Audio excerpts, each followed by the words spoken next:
Welcome to the channel, listen from the best audiobooks. Today we introduce to you, Chapter 10, Power of the Mastermind. The Driving Force.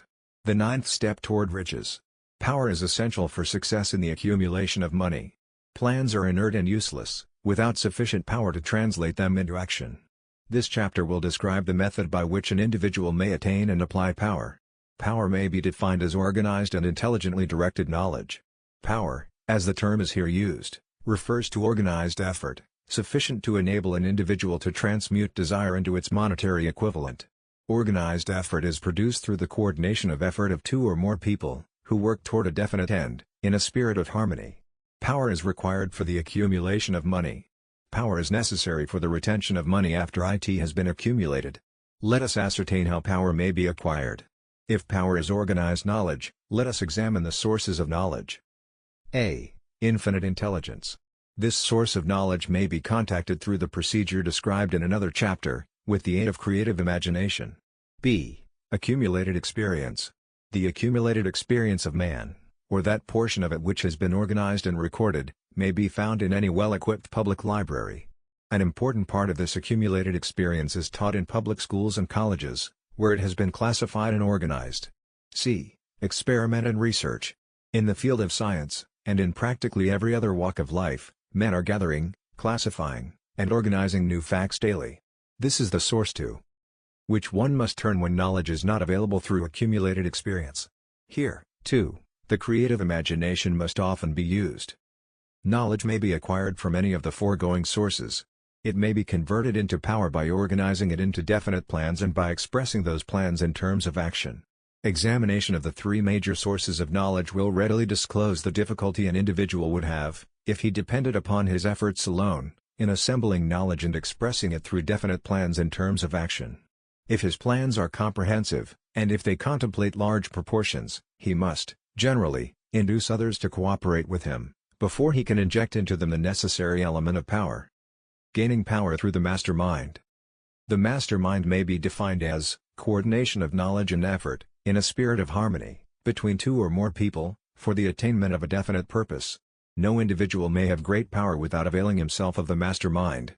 In a preceding chapter, instructions were given for the creation of plans for the purpose of translating desire into its monetary equivalent. If you carry out these instructions with persistence and intelligence, and use discrimination in the selection of your mastermind group, your objective will have been halfway reached, even before you begin to recognize it. So you may better understand the intangible potentialities of power available to you, through a properly chosen mastermind group, we will here explain the two characteristics of the mastermind principle, one of which is economic in nature, and the other psychic. The economic feature is obvious. Economic advantages may be created by any person who surrounds himself with the advice, counsel, and personal cooperation of a group of men who are willing to lend him wholehearted aid, in a spirit of perfect harmony. This form of cooperative alliance has been the basis of nearly every great fortune. Your understanding of this great truth may definitely determine your financial status.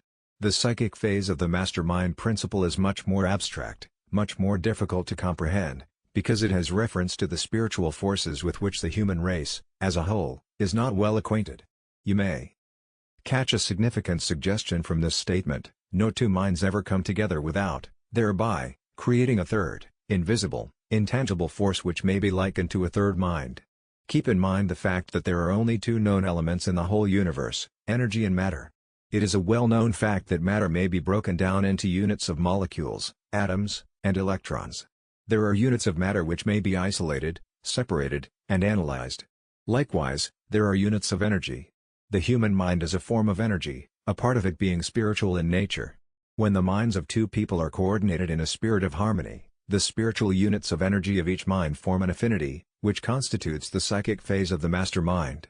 The mastermind principle, or rather the economic feature of it, was first called to my attention by Andrew Carnegie, over 25 years ago.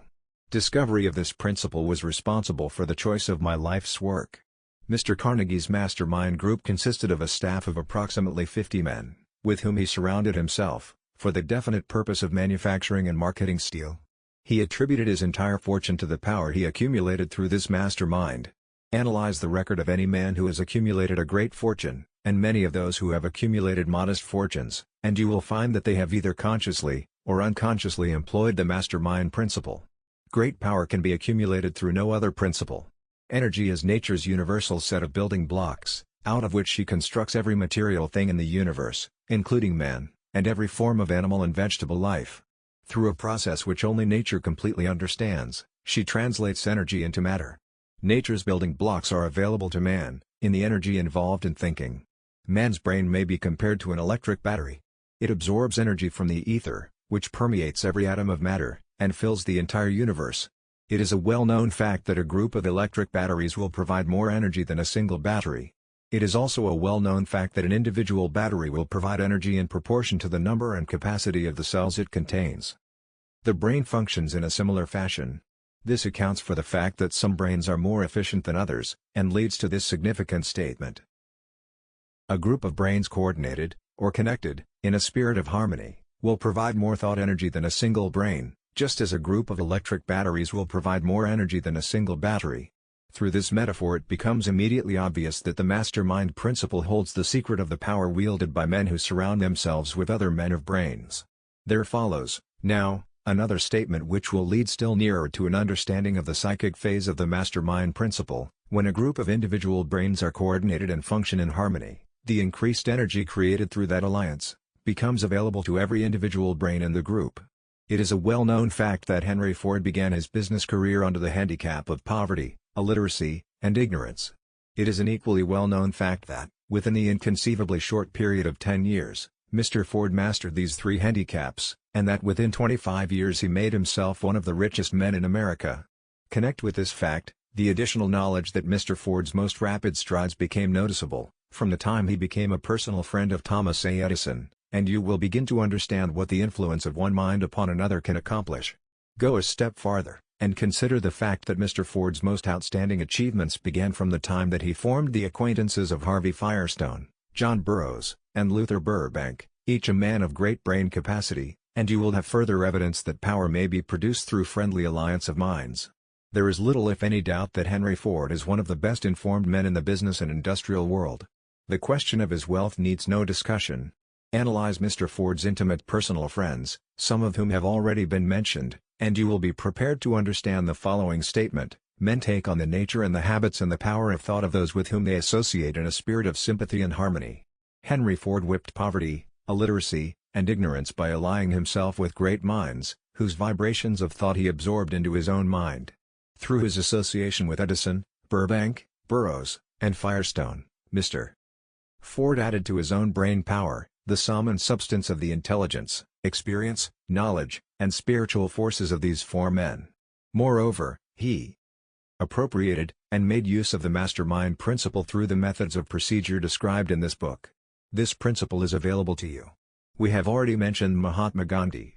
Perhaps the majority of those who have heard of Gandhi look upon him as merely an eccentric little man, who goes around without formal wearing apparel, and makes trouble for the British government. In reality, Gandhi is not eccentric, but he is the most powerful man now living. Estimated by the number of his followers and their faith in their leader, moreover, he is probably the most powerful man who has ever lived. His power is passive, but it is real. Let us study the method by which he attained his stupendous power. It may be explained in a few words. He came by power through inducing over 200 million people to coordinate, with mind and body, in a spirit of harmony, for a definite purpose. In brief, Gandhi has accomplished a miracle, for it is a miracle when 200 million people can be induced, not forced, to cooperate in a spirit of harmony, for a limitless time. If you doubt that this is a miracle, try to induce any two people to cooperate in a spirit of harmony for any length of time. Every man who manages a business knows what a difficult matter it is to get employees to work together in a spirit even remotely resembling harmony. The list of the chief sources from which power may be attained is, as you have seen, headed by infinite intelligence. When two or more people coordinate in a spirit of harmony, and work toward a definite objective, they place themselves in position, through that alliance, to absorb power directly from the great universal storehouse of infinite intelligence. This is the greatest of all sources of power. It is the source to which the genius turns. It is the source to which every great leader turns, whether he may be conscious of the fact or not. The other two major sources from which the knowledge, necessary for the accumulation of power, may be obtained are no more reliable than the five senses of man. The senses are not always reliable. Infinite intelligence does not err. In subsequent chapters, the methods by which infinite intelligence may be most readily contacted will be adequately described. This is not a course on religion. No fundamental principle described in this book should be interpreted as being intended to interfere either directly, or indirectly, with any man's religious habits.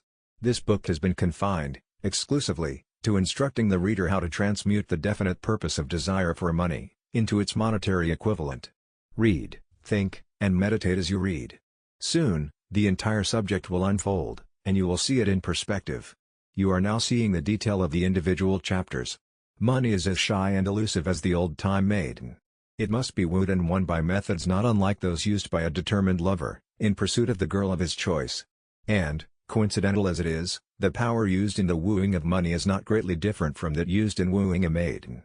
That power, when successfully used in the pursuit of money, must be mixed with faith. It must be mixed with desire. It must be mixed with persistence.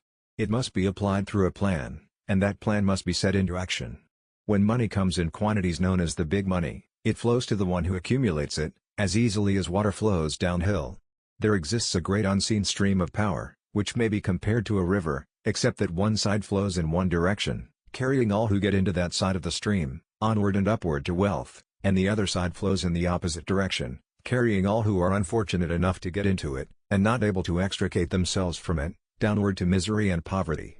Every man who has accumulated a great fortune, has recognized the existence of this stream of life. It consists of one's thinking process. The positive emotions of thought form the side of the stream which carries one to fortune. The negative emotions form the side which carries one down to poverty. This carries a thought of stupendous importance to the person who is following this book with the object of accumulating a fortune. If you are in the side of the stream of power which leads to poverty, this may serve as an oar, by which you may propel yourself over into the other side of the stream. It can serve you only through application and use. Merely reading, and passing judgment on it, either one way or another, will in no way benefit you. Some people undergo the experience of alternating between the positive and negative sides of the stream, being at times on the positive side, and at times on the negative side. The Wall Street crash of '29 swept millions of people from the positive to the negative side of the stream. These millions are struggling, some of them in desperation and fear, to get back to the positive side of the stream. This book was written especially for those millions. Poverty and riches often change places. The crash taught the world this truth, although the world will not long remember the lesson. Poverty may, and generally does, voluntarily take the place of riches. When riches take the place of poverty, the change is usually brought about through well-conceived and carefully executed plans. Poverty needs no plan. It needs no one to aid it, because it is bold and ruthless. Riches are shy and timid. They have to be attracted. Anybody can wish for riches, and most people do, but only a few know that a definite plan, plus a burning desire for wealth, are the only dependable means of accumulating wealth. With the strength of a mastermind group behind you, the path to success becomes clearer. Now, it's time to unlock the next vital key, Chapter 11, The Mystery of the Subconscious Mind.